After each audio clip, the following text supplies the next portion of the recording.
అందుకే దీనికి మహాత్మా గాంధీ పేరు పెట్టడం జరిగింది. కానీ ఈ పుణ్యమైన పథకాలు కాంగ్రెస్ పార్టీలో అంత వైభవంగా నడిచిన పథకాలు ఇప్పుడు బీజేపీ అధికారంలో ఉంది. బీజేపీ పార్టీ దీన్ని తూట్లు పొడుస్తుంది, నీరు వారుస్తుంది. ఏకంగా ఉపాధి హామీ పనినే ఎత్తేసారు. ఉపాధి హామీ పని పథకాన్ని మొత్తానికి ఎత్తేసి ఇంకో కొత్త చట్టం తెస్తుంది బీజేపీ పార్టీ. దాని పేరే బీబీ గ్రామట. రాజశేఖర రెడ్డి గారు కాంగ్రెస్ పార్టీ చేసిన ఉపాధి హామీ పనికి ఇప్పుడు బీజేపీ తెచ్చిన ఈ కొత్త చట్టానికి నక్కకు నాగలు దానికి ఉన్నంత తేడా.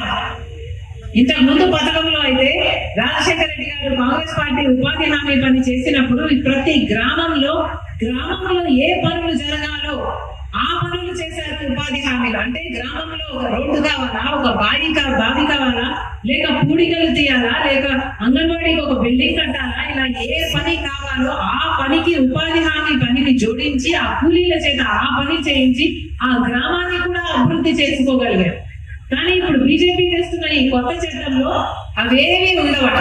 గ్రామాలకు అధికారాలు ఉండవు, గ్రామ సభలలో నిర్ణయాలకు అధికారం ఇంకా స్థానం ఉండదు.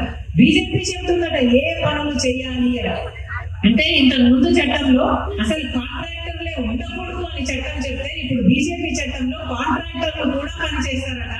అంటే ఏదో కాంట్రాక్టర్ ఒక రోడ్డు పను, ఒక ఇరిగేషన్ పను పక్కన చేస్తుంటే ఈ ఉపాధి హామీ పనిని కూడా ఆ పనికి జోడిస్తే మీరందరూ వెళ్ళి ఉపాధి హామీ పని ఆ కాంట్రాక్టర్ కింద చేసుకోవాలన్నమాట.